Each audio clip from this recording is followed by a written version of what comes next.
ഈ വിനോദിനെ പറ്റി മുഴുവൻ ഗോവിന്ദൻകുട്ടി പറഞ്ഞില്ലെന്ന് തോന്നുന്നു. പറഞ്ഞു ഞാൻ പൈലറ്റ്. അല്ല, പൈലറ്റ് എന്ന് വെച്ചാൽ മിഗ് നമ്മുടെ യുദ്ധവിമാനം ഓടിച്ച പൈലറ്റാണ്. കാർഗിൽ യുദ്ധത്തിൽ ഒറ്റയ്ക്ക് ബോംബർ വിമാനം ഓടിച്ച വിമാനം തകർന്ന് കാശ്മീർ അതിർത്തിയിൽ 48 മണിക്കൂർ കിടന്ന് ജീവൻ തിരിച്ചു കിട്ടിയ ആളാണ്. അത്ര ധീരനായ ഒരു ചെറുപ്പക്കാരനാണ്. ഇദ്ദേഹം പ്രേമിച്ച് ഒളിച്ചോടിപ്പോയി രജിസ്റ്റർ മാരേജ് ചെയ്തൊരു വ്യക്തിയാണ്. പ്രേമത്തിന് ശേഷമാണോ താങ്കൾക്ക് ഇത്ര വലിയ സാഹസം ചെയ്യാനുള്ള മനസ്സ് രൂപപ്പെട്ടത്? അങ്ങനല്ല, കുറേ പ്രേമം ഉണ്ടായിരുന്നു. അല്ല, ഒരു കൺഫ്യൂഷൻ ഉണ്ട്. അപ്പോൾ ഈ കുറേ പ്രേമമുള്ളപ്പോൾ ഇതിൽ ഒരെണ്ണത്തെ എങ്ങനെ സെലക്ട് ചെയ്ത് കല്യാണം കഴിക്കും? എനിക്ക് എയർഫോഴ്സിലായിരുന്നതുകൊണ്ട് ഓരോരോ എയർഫോഴ്സ് സ്റ്റേഷനിൽ പോകുമ്പോൾ അവിടെയൊക്കെ ഒരു പ്രേമം ഉണ്ടാവും, അത് ഉറപ്പാണ്. അത് കഴിഞ്ഞിട്ട് പിന്നെ ബാംഗ്ലൂരിൽ പോസ്റ്റിംഗ് ആയിട്ട് വന്ന ശേഷമാണ് എൻ്റെ വൈഫായ സിനു കെ വർഗീസിനെ പരിചയപ്പെട്ടതും.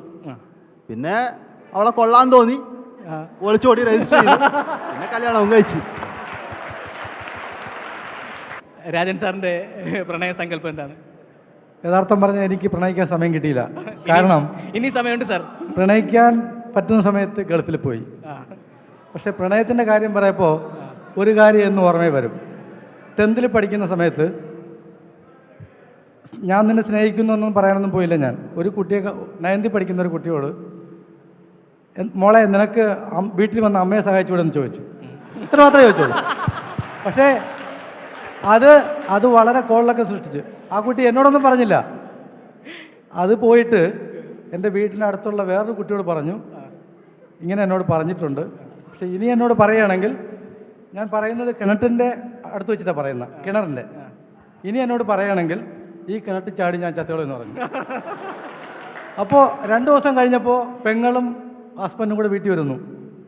കാര്യങ്ങളൊക്കെ പറയുന്നു ഇങ്ങനെ ഓരോന്നിങ്ങനെ ചെറുതായിട്ടൊക്കെ പറഞ്ഞു തുടങ്ങി. അപ്പോൾ ഇങ്ങനെ അളിയൻ എന്തെങ്കിലും കാര്യം ഉണ്ടായിരുന്നെങ്കിൽ എന്നോട് പറഞ്ഞാൽ പോരെ എന്നൊക്കെ എനിക്കത് മനസ്സിലായില്ല. അപ്പോൾ അവർ വിവരം വീട്ടിൽ അവതരിപ്പിച്ചു. പിന്നെ അടിയുടെ പൂരമായിരുന്നു. അതുകൂടി നിർത്തി പ്രണയം. അപ്പോൾ പ്രണയം അദ്ദേഹത്തിന് വേദനിപ്പിക്കുന്ന സ്മരണകളാണ്. എന്താണ് ഇപ്പം നമ്മൾ പൈലറ്റിൻ്റെ പ്രണയം കേട്ടു, സംവിധായകൻ്റെ പ്രണയം കേട്ടു, ഇനി ഒരു ക്യാപ്റ്റൻ പ്രണയം. ഈ ചോദ്യം എന്നോട് ചോദിക്കണോ? ജീവിതത്തിലോ പ്രേമിക്കാൻ പറ്റിയില്ല, പ്രണയിക്കാൻ പറ്റില്ല. അങ്ങനെ ഞാൻ സിനിമയിൽ വന്ന് ഇവിടെ ഒന്ന് പ്രേമിക്കാമെന്ന് വിചാരിച്ചു, അതും പറ്റിയില്ല. ആദ്യത്തെ പടത്തിൽ തന്നെ പറഞ്ഞു അങ്ങോട്ട് റേപ്പിങ് തുടങ്ങാൻ പറഞ്ഞു. വല്ല കാര്യമുണ്ടോ? ഇത് കണ്ടിരിക്കുന്നു, പ്രണയിപ്പിക്കാനും അറിയാൻ റേപ്പ് ചെയ്യിക്കാനും അറിയിക്കാം. എന്നാണ്ട് കുറച്ച് നമ്മുടെ ഡയറക്ടേഴ്സേ അങ്ങനെ വലിയ പ്രതീക്ഷയോടെ ആ സിനിമയിൽ വന്നത്. എന്ത് ചെയ്യാനാ മക്കളെ, ഇതിനൊരു വിധി വേണം. ഇപ്പോൾ പ്രണയിച്ചുകൊണ്ടിരിക്കുന്നവർക്കെല്ലാം നന്മ വരട്ടെ, അതൊക്കെ സംഭവ്യമാവട്ടെ എന്ന് ഞാൻ പ്രാർത്ഥിക്കുന്നു. Good luck.